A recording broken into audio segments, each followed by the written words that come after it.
પાલનપુર પાલિકા ચૂંટણીમાં જોરદાર ખેંચતાણ જોવા મળી રહી છે। ભાજપના જ નગરસેવકે હવે અપક્ષ ઉમેદવારી નોંધાવી છે।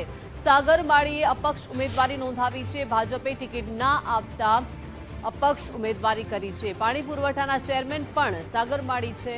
ભાજપે ખોટા નિયમો બનાવી ટિકિટ ન આપી હોવાનું સાગર માળીએ નિવેદન આપ્યું। સાથે જ કહ્યું છે કે ભાજપે ટિકિટ ના આપતા અપક્ષ લડી રહ્યું છું। વોર્ડ નંબર 2 માં સાગર માળીનો દબદબો છે। સાગર માળીના પિતા પાલિકાના પ્રમુખ પણ રહી ચૂક્યા છે। સાગર માળીની અપક્ષ ઉમેદવારીથી ભાજપમાં મુશ્કેલી સર્જાશે તેવા સંકેતો।